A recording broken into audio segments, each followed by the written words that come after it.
Assalamualaikum warahmatullahi wabarakatuh. Alhamdulillah wassalatu wassalamu ala rasulillah. Video ini dibuat untuk memenuhi tugas UTS PJJ PAI IAIN Syekh Nurjati Cirebon. Nama Ahmad Nuruddin. NIM 22811313375. Kelas A28. 1. Pengertian usul fikih. Istilah usul fikih secara harfiah berarti asas-asas fikih atau prinsip-prinsip hukum, dan disebut juga sebagai ilmu dasar hukum Islam atau ilmu dasar hukum syariah. Usul fikih adalah ilmu yang mengkaji prinsip-prinsip, metodologi, dan dasar-dasar yang digunakan untuk menentukan hukum-hukum dalam Islam. Objek kajian usul fikih menurut pendapat Al-Ghazali. Objek bahasan usul fikih terbagi menjadi 4 bagian, yaitu A. Pembahasan tentang hukum syara dan yang berhubungan dengannya, seperti hakim, mahkum fi, dan mahkum alaih. B. Pembahasan tentang sumber-sumber dan dalil-dalil hukum. C. Pembahasan tentang cara mengistinbatkan hukum dari sumber-sumber dan dalil-dalil itu. D. Pembahasan tentang ijtihad. 2. Periodisasi usul fikih. Periodisasi usul fikih ada 6, yaitu A. Periode Nabi. B. Periode sahabat. C. Periode tabi'in. D. Periode imam madhab. E. Periode kodifikasi usul fikih. F. Periode pasca kodifikasi usul fikih. Pada periode ini muncul kitab-kitab yang membahas masalah usul fikih, seperti Kitab Khabar Al-Wahid, Kitab An-Nasikh wal Mansukh, Kitab Ibtal Al-Qiyas. 3. Konsep hukum dalam pandangan ulama usul fikih. Usuliyun dan ulama fikih fuqaha memiliki perbedaan dalam pendekatan dan fokus mereka. Berikut adalah penjelasan dan contoh dari masing-masing pandangan. Pandangan usuliyun, ulama usul fikih. Usuliyun adalah para ulama yang khususnya mendalami ilmu usul fikih. Mereka lebih fokus pada asas-asas dan prinsip-prinsip hukum Islam daripada penerapan hukum-hukum spesifik. Mereka berpendapat bahwa hukum dalam Islam tidak hanya dapat ditemukan dalam sumber-sumber utama Al-Quran dan hadis, tetapi juga dalam prinsip-prinsip hukum yang lebih umum.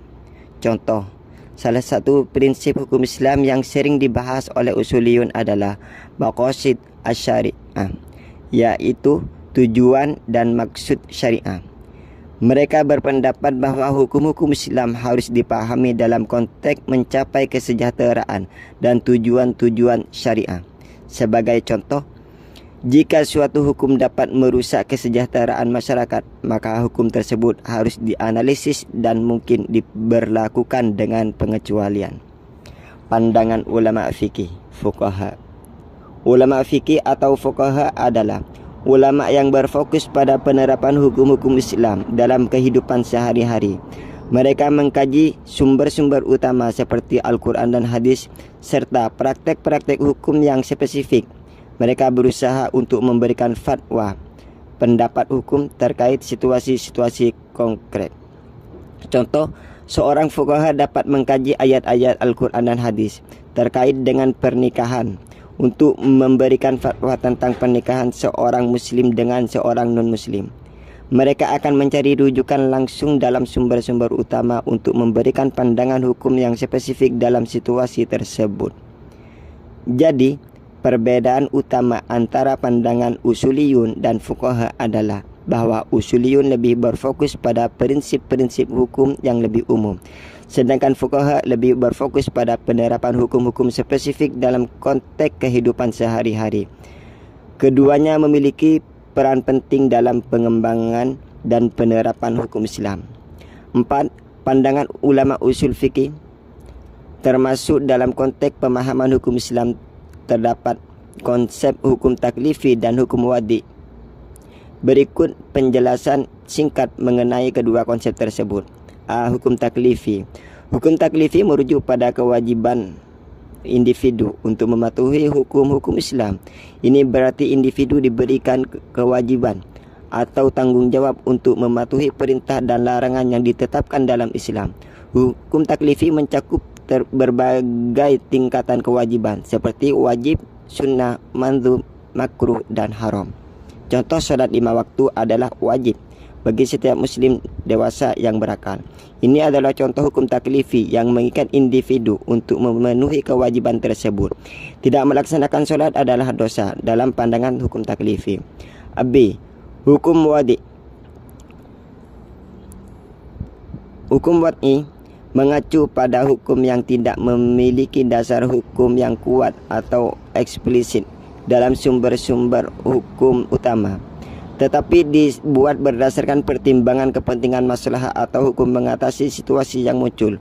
Hukum wad'i dapat digunakan dalam situasi-situasi di mana hukum taklifi yang spesifik tidak ada atau tidak mencakup situasi tertentu.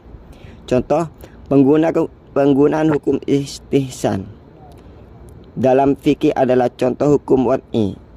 Istihsan digunakan ketika tidak ada referensi yang jelas dalam Al-Quran atau hadis untuk menentukan hukum tertentu, misalnya dalam konteks perdagangan modern yang tidak ada pada zaman Nabi. 5. Kedudukan Al-Quran dan hadis sebagai sumber hukum dalam Islam. Al-Quran dianggap sebagai sumber hukum tertinggi dan otoritatif dalam agama Islam. Hukum-hukum yang tergandung dalam Al-Quran disebut sebagai hukum Allah, hukum syariah, dan dianggap tidak dapat diganggu-gugat. Al-Quran berisi petunjuk-petunjuk moral, etika, prinsip-prinsip hukum, dan panduan untuk beribadah.